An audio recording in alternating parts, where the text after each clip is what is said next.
Hello friends and welcome to the lecture number 8 of the chapter biomolecules. तो lecture number 8 में हम देखेंगे nucleic acid.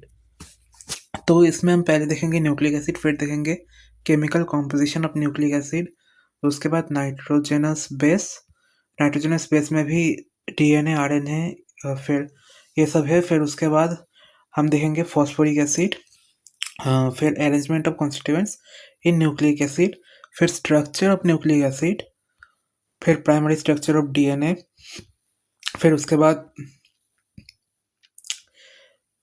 DNA के बाद RNA, different types of RNA, फिर biological functions of nucleic acid. इस तक हम देखेंगे, मतलब biological function of nucleic acid. यहाँ तक अगर हम कर लेंगे तो फिर हमारा जो न्यूक्लिक एसिड होगा वो ख़त्म हो जाएगा। उसके बाद विटामिन, एंजाइम्स और हार्मोन बच जाएगा। तो फ्रेंड्स चलो स्टार्ट करते हैं न्यूक्लिक एसिड को। It has been observed that nucleus of a living cell is responsible for the transmission of inherent characters, also called heredity। ये आपको पता है कि ये तो ऑलरेडी आपको पता है कि क्लास 10 में हमने पढ़ा था कि न्यूक्लियस में जो हेरिडिटी का ब्लूप्रिंट हमारे न्यूक्लियस में रहता है, मतलब डीएनए के फॉर्म में रहता है। तो न्यूक्लियस हेरिडिटी में एक बहुत इंपॉर्टेंट रोल प्ले करता है। तो the particles in nucleus of the cell responsible for heredity are called chromosomes. अच्छा, तो क्रोमोसोम्स जो होता है, जैसे कि आपको पता होगा कि एक्स क्रोमोसोम, वाई क्रोमोसोम, तो क्रोमोसोम के अंदर जो हेरिडिटी का इंफॉर्मेशन वो स्टोर रहता है हमारे पास, which are made up of proteins and another type of biomolecules called nucleic acid। Chromosomes made होता है प्रोटीन और न्यूक्लिक एसिड से। मतलब आप यहाँ पे ऐसे देख सकते हो कि हेरिडिटी के लिए इंपॉर्टेंट है हमारे पास न्यूक्लियस। न्यूक्लियस के अंदर रहता है क्रोमोसोम। क्रोमोसोम के अंदर रहता है यहाँ पे, मतलब क्रोमोसोम के अंदर नहीं, मतलब क्रोमोसोम बनता है यहाँ पे हमारे पास न्यूक्लिक एसिड और प्रोटीन से।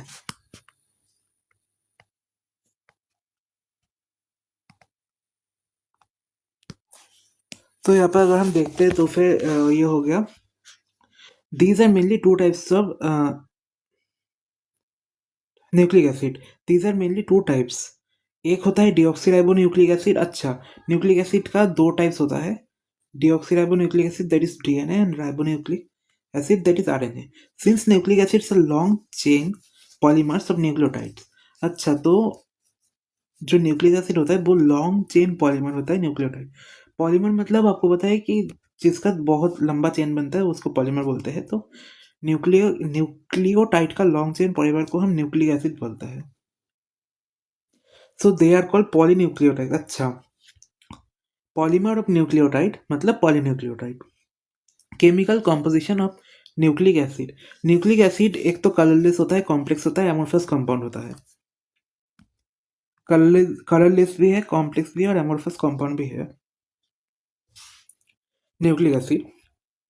ये मेनली 3 यूनिट से बनता है। 3 यूनिट में एक आता है पेंटोस शुगर, एक आता है नाइट्रोजन बेस मतलब और नाइट्रोजनस बेस, और एक आता है फॉस्फोरिक एसिड। तो पेंटोस शुगर, नाइट्रोजनस बेस और फॉस्फोरिक एसिड, ये 3 कंपोनेंट से हमारा ये 3 यूनिट से हमारा जो न्यूक्लिक एसिड है वो बनता है। मतलब nucleic acid are made up of 3 units, pentose sugar, nitrogen base, phosphoric acid. ये भी शायद अपने क्लास 10 में पढ़ा होगा। तो पेंटोस शुगर हम देख लेते पहले क्या होता है। Pentose sugar. Two types of sugar have been isolated by carrying out the hydrolysis of nucleic acid. These are beta D ribose and beta D 2 deoxyribose. 2 deoxy मतलब beta D 2 deoxyribose. Both of them contain a 5-membered heterocyclic ring and are generally called pentose sugar। आप देख सकते हो कि beta D ribose, आप ribose का structure देख लो, जो हमारा ये वाला स्ट्रक्चर है, 1 2 3 4 5,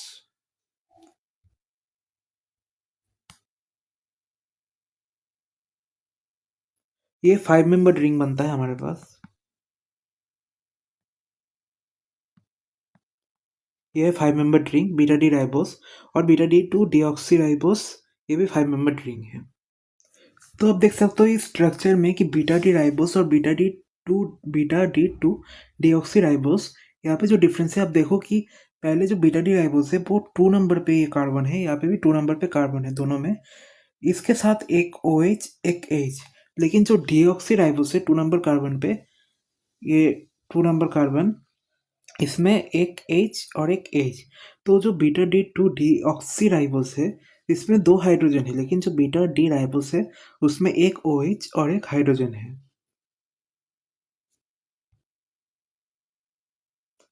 इसके बाद हम आते हैं नाइट्रोजनस बेस पे। नाइट्रोजनस बेस क्या होता है? 2 types of nitrogenous bases present in nucleic acid, that is purines and pyrimidines। तो नाइट्रोजनस बेस हमारे पास 2 प्रकार के होते हैं। एक होता है हमारे पास प्यूरिन, एक होता है हमारे पास pyrimidine। जो प्यूरिन है हमारे पास, it is made up of 6 membered ring, 6 membered ring condensed with a 5 membered ring. अच्छा, आप देख सकते हो यहाँ पे कि 1 2 3 4 5 6, 6 मेंबर रिंग है। और यहाँ पे आप देख सकते हो कि 5 मेंबर रिंग है। यहाँ पे 1 2 3 4 5, तो ये 6 मेंबर रिंग और 5 मेंबर रिंग हमने देख लिया। और इसका स्ट्रक्चर कुछ ऐसा बनेगा प्यूरिन बेस के। और इसको हम फर्दर 2 टाइप में डिवाइड कर सकते हैं, एक होता है एडिनिन, एक होता है guanine. It is made up of 6 membered ring condensed with 5 membered ring। The bases derived from purine are adenine A and guanine G। अच्छा, तो जो हमारे पास प्यूरिन रहता है, प्यूरिन से हमारे पास 2 बेस आता है। उन 2 बेसेस में से एक होता है हमारे पास एडेनिन, एक होता है हमारे पास गुआनिन। एडेनिन जो होता है हमारे पास, वो आप देख सकते हो कि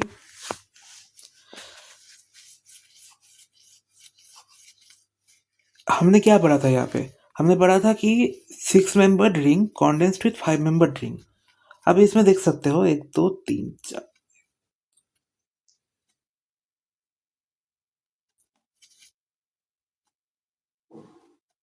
अब इसमें देख सकते हो कि एडेनिन जो है यहाँ पे, ये 1 2, एक सेकेंड, जो यहाँ पे एडेनिन है हमारे पास वो 1 2 3 4 5 6, ये है 6 मेंबर रिंग। और ये जो है हमारे पास 1 2 3 4 5, ये है हमारे पास 5 मेंबर रिंग। गुएनिन में देखो, गुएनिन में भी 1 2 3 4 5 6, 6 मेंबर रिंग। और ये 1 2 3 4 5, ये 5 मेंबर रिंग। एडेनिन में क्या होगा? एडेनिन में यह होगा कि हमारे पास NH2 ग्रुप रहेगा। यस, इस पे NH2 ग्रुप रहेगा हमारे पास। लेकिन गुआनिन में ये NH2 ग्रुप हमारे पास नहीं रहेगा, बल्कि इसमें जो 6 मेंबर्ड रिंग है उस पे एक ये कार्बोनिल ग्रुप रहेगा। इसके बाद हम देख लेते हैं pyrimidines। It is 6 membered. अच्छा, तो ये सिंगल 6 मेंबर, इसके साथ कोई एक्स्ट्रा साइक्लिक मेंबर कोई अटैच नहीं है, सिंगल 6 मेंबर है। Heterocyclic ring with 2 nitrogen atom. आप देख सकते हो यहाँ पे एक साइक्लिक रिंग है जहाँ पे 2 नाइट्रोजन एटम हम देख सकते हैं यहाँ पे।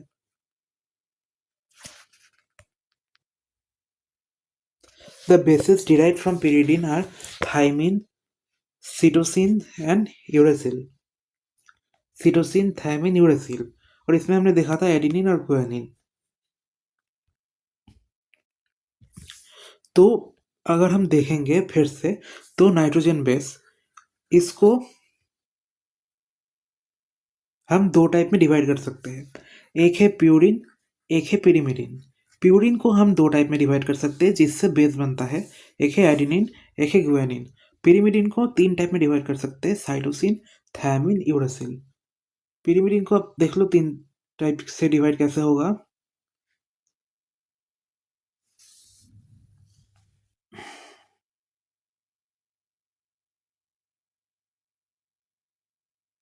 जो साइटोसिन है ऊपर NH2 आ जाएगा, जो, और इस पे C डबल बॉन्ड आ जाएगा। और यहाँ पे जो N था नीचे, ये जो N था इसके साथ NH आ जाएगा, ये कुछ ऐसा बन जाएगा। जो थाइमिन है हमारे पास, यहाँ पे C डबल बॉन्ड O आ जाएगा, यहाँ पे NH आ जाएगा, और नीचे जो NH था वो वैसे ही रहेगा। इसमें भी नीचे का NH वैसा रहेगा, ये साइड में ये NH आ जाएगा और साइड में ये आ जाएगा। ये है यूरेसिल। तो इन तीनों का स्ट्रक्चर्स एक बार देख लेते हैं फिर से, कि जो साइटोसिन है हमारे पास उसमें यहाँ पे नाइट्रोजन और NH। अब देखो कि ये नीचे वाला NH तीनों में कॉमन कॉमन है, ये सी ये वाला बॉन्ड भी तीनों में कॉमन है, लेकिन आप देखो जो कार्बन डबल बॉन्ड है यहाँ पे, ये भी तीनों में कॉमन है। और आप देख सकते हो कि इस एरिया में जो नाइट्रोजन है, ये वाला नाइट्रोजन, ये भी इन तीनों में कॉमन है, ये 3 नाइट्रोजन ये भी कॉमन है। डिफरेंस कहाँ आता है कि जो यूरेसिल है उस पे यहाँ पे कार्बन के साथ डबल बॉन्ड O आता है, जो थायमिन है उसमें भी कार्बन के साथ डबल बॉन्ड O आता है, लेकिन इस कार्बन के साथ एक मिथाइल ग्रुप ऐड होता है। और साइटोसिन में जो स्ट्रक्चर है उस पे ऊपर एक NH2 ग्रुप ऐड होता है। Based on constituent present, there are two types of nucleic acid. These are deoxyribonucleic acid, the base deoxyribonucleic acid और ribonucleic acid, ये दोनों टाइप का न्यूक्लिक एसिड होता है। Based on the constituent present, ये हमने देखा था, ये जो नाइट्रोजनस बेस हमने देखा था, ये देखा था हमने 2 टाइप्स ऑफ नाइट्रोजनस बेस, एक है प्यूरिन और पिरिमिडिन। और यहाँ पे हम देख लेते हैं कि based on constituent present there are 2 types of nucleic acid. Nucleic acid का 2 टाइप, एक होता है डिऑक्सीराइबोन्यूक्लिक एसिड जिसको हम बोलते हैं DNA, एक होता है राइबोन्यूक्लिक एसिड जिसको हम बोलते हैं RNA। DNA क्या होता है, तो इनका बेस कॉन्स्टिट्यूएंट देख लेते हैं DNA और RNA का। AGC DNA का होता है AGCT और RNA का होता है AGCU। DNA का होता है AGCT और RNA का होता है AGCU। तो DNA में क्या रहता है, A से एडिनिन, G से गुआनिन, C से साइटोसिन, T से थायमिन। राइबोन्यूक्लिक में क्या होता है, A से एडिनिन, G से गुआनिन, C से साइटोसिन, U से यूरेसिल। उसके बाद आता है हमारे पास, ये हमारे पास नाइट्रोजनस बेस हो गया। उसके बाद आता है हमारे पास फॉस्फोरिक एसिड।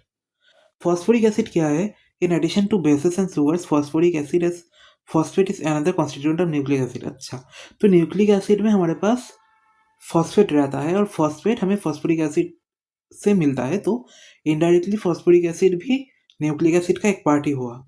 इसके बाद आता है हमारे पास arrangement of constituents in a nucleic acid. These are in fact 3 building blocks in nucleic acid, a combination of base and sugar known as nucleoside. आप देख सकते हो कि combination of base and sugar, इसको हम बोलेंगे nucleoside. Combination of base sugar phosphate, इसको हम बोलेंगे न्यूक्लियोटाइड। मतलब जो ये, अब इस साइड में देख लो, बेस सुगर फॉस्फेट, तीनों को हम बोलेंगे न्यूक्लियोटाइड। न्यूक्लिक एसिड और पॉलीन्यूक्लियोटाइड, पॉलीन्यूक्लियोटाइड मतलब पॉलीमर होगा, which means these are polymers of nucleotide. अच्छा तो न्यूक्लियोटाइड हमें क्या बोला यहाँ पे, बेस सुगर फॉस्फेट। यहाँ पे देखो बोला हमें बेस सुगर फॉस्फेट, ये तीनों का ऐसे स्ट्रक्चर बन जाएगा। इसका हमें पॉलीमर बनाना होगा, मतलब ये ऐसा ऐसा पॉलीमर, ये कुछ ऐसा स्ट्रक्चर बनेगा इसका। ये हो जाएगा हमारे पास arrangement of constituent in nucleic acid, base sugar और फॉस्फेट।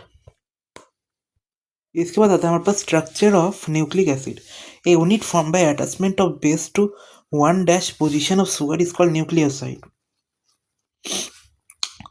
आप ये पोजीशन देख लो,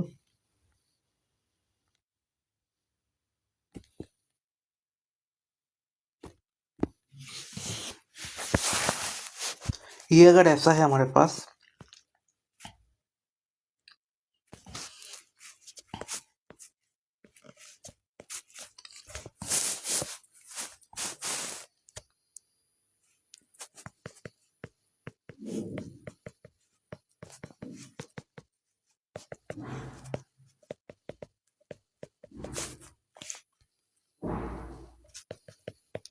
कि अगर हमारे पास ऐसा स्ट्रक्चर है तो फिर यहाँ पे क्या बोला गया है हमें कि आप देखो कि a unit from by attachment of a base to one dash position of sugar is called nucleoside. मतलब जो वन डैश पोजीशन है, one dash, two dash, three dash, four dash, five dash, one dash position में हमें base लगा दिया, ये बन गया हमारे पास न्यूक्लियोसाइड। ये बन गया हमारे पास न्यूक्लियोसाइड क्योंकि हमने वन डैश पोजीशन पे बेस लगा दिया। The sugar carbons are numbered 1 dash 2 dash 3 dash etc. in order to distinguish these from the bases when nucleoside is linked to phosphoric acid at 5 position। अच्छा, जो 5 dash position है हमारे पास, मतलब ये वाला position of sugar moiety, we get a nucleotide. अच्छा, तो 5 dash position इस पे आप देख सकते हो कि 5 डैश CH2, फिर CH2 यहाँ पे जो था वो है हमारे पास, फिर यहाँ पे हमें फॉस्फोरिक एसिड लगाना पड़ेगा। फॉस्फोरिक एसिड का फॉर्मूला होता है, फॉस्फोरिक एसिड का फॉर्मूला हमारे पास होता है H3PO4। तो H2 फॉस्फोरिक एसिड POOO।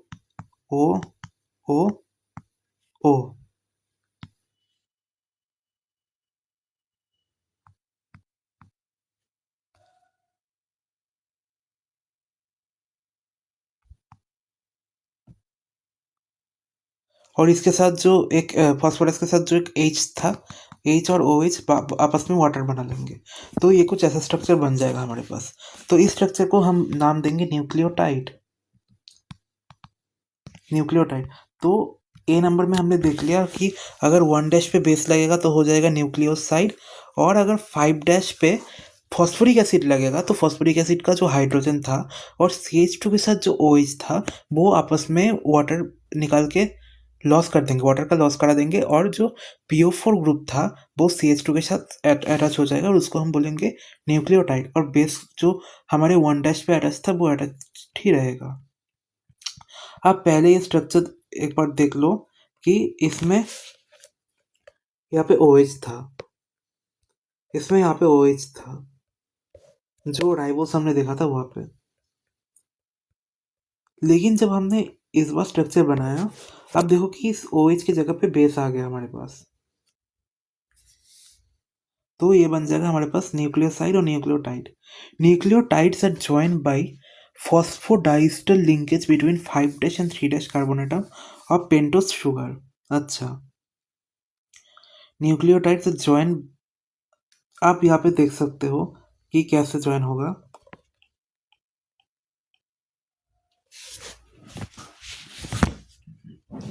इसको अगर हम नंबरिंग कर लेते हैं तो नंबरिंग कर लो इसका, 1 2 3 4 5, 1 2 3 4 5। यहाँ पे क्या बोला है, यहाँ पे बोला गया कि nucleotides are join together by phosphodiester linkage between 5 dash and 3 dash carbon atom. 5 dash और 3 डैश को मार्क कर लो, ये है हमारे पास 3 डैश, ये है हमारे पास 5 डैश। अच्छा, 5 डैश और 3 डैश हमारे पास आ गया। अब फॉस्फोडाइस्टर लिंकेज, फॉस्फोडाइस्टर लिंकेज मतलब ये जो पोर्शन था ये तो ऐसे ही रहेगा, इसमें से बस इस H को हटा दो और O के साथ इसको ज्वाइन कर दो, तो फिर ये कुछ ऐसा बन जाएगा, आप देख भी सकते हो यहाँ पे।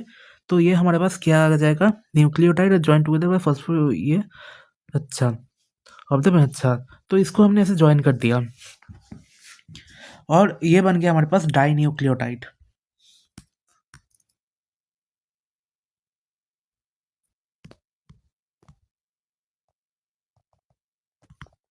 ये हमारे पास बन गया डाई न्यूक्लियोटाइड।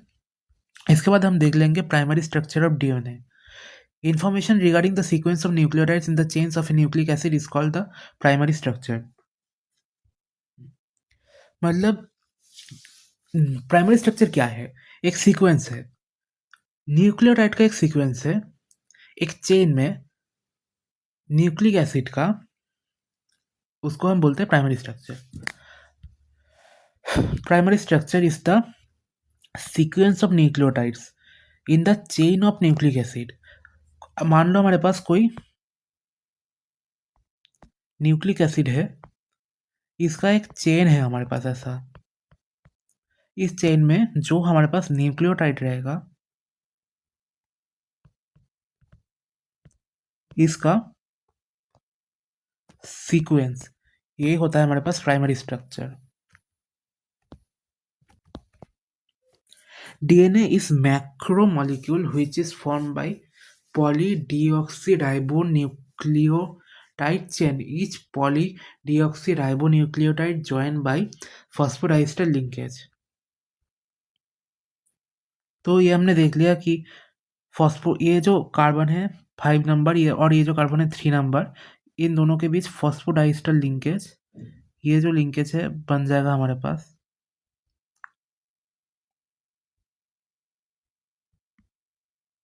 ये ऐसा लिंकेज बन जाएगा हमारे पास, फॉस्फोडाइस्टर लिंकेज।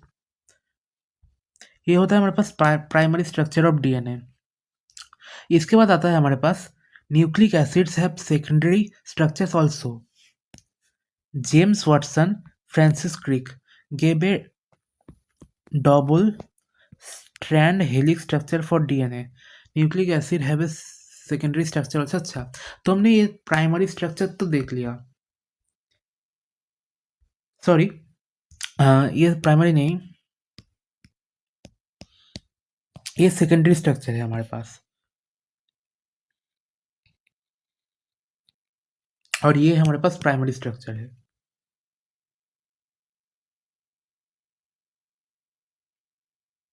नहीं, sorry sorry sorry sorry sorry primary structure आप देखो कि कार्बन 3 और कार्बन 5, ये जो कार्बन 3 और कार्बन 5 है, इसके बीच में जो ये फॉस्फोडाइस्टर लिंकेज जो हमने लगाया था, कार्बन 3 कार्बन 5, और ये जो पूरा लिंकेज है इसको बोलेंगे हम phosphodiester linkage.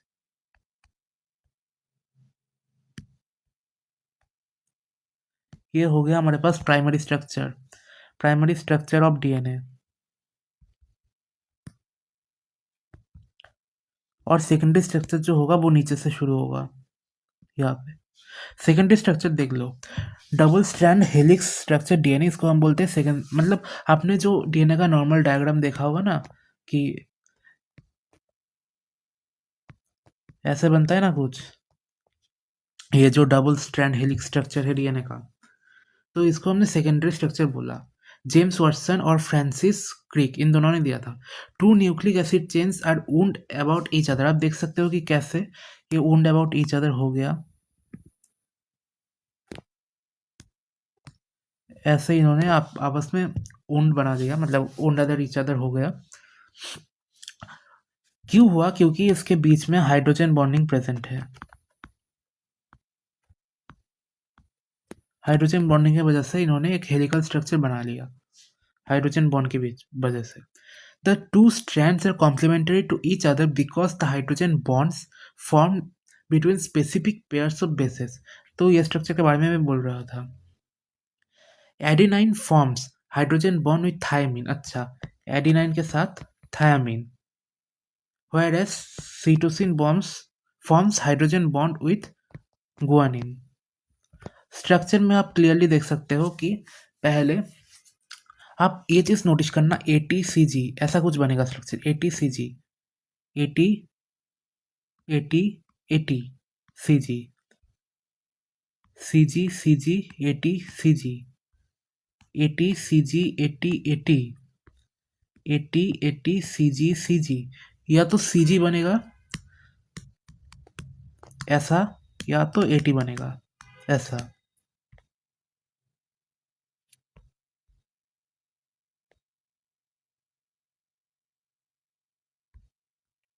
Note, in secondary structure of ribonucleic acid, helices are present which are only single stranded। Sometimes they fold back on themselves to form double strand helix। अच्छा, जो आरएनए का स्ट्रक्चर है, मतलब ये सिंगल स्ट्रैंड हेलिक्स, ये कुछ ऐसा बनेगा।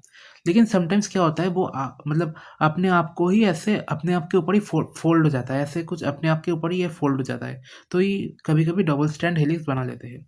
Different types of RNA found in the cell. MRT, MRT, M से होता है मैसेंजर आर से होता है राइबोसोमल, टी से होता है ट्रांसफर, मैसेंजर, राइबोसोमल, ट्रांसफर, ये 3 टाइप का आरएनए मिलता है बॉडी में।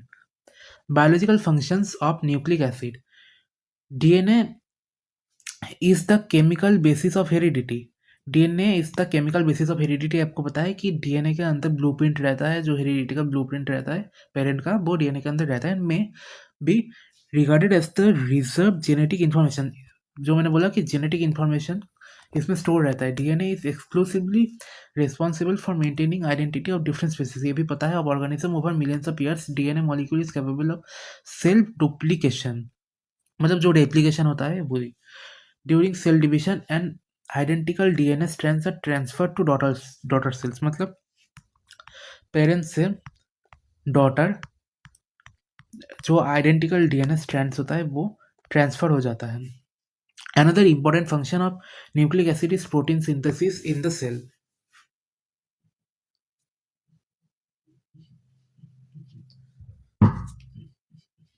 तो ये जो डीएनए है हमारे पास, वो सेल के अंदर प्रोटीन सिंथेसिस करता है। Actually the proteins are synthesized by various RNA sorry DNA नहीं, another important function of nucleic acid is protein synthesis. जो आरएनए होता है वो प्रोटीन सिंथेसिस करता है।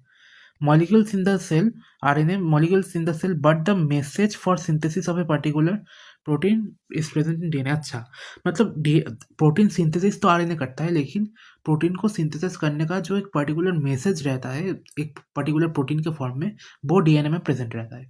तो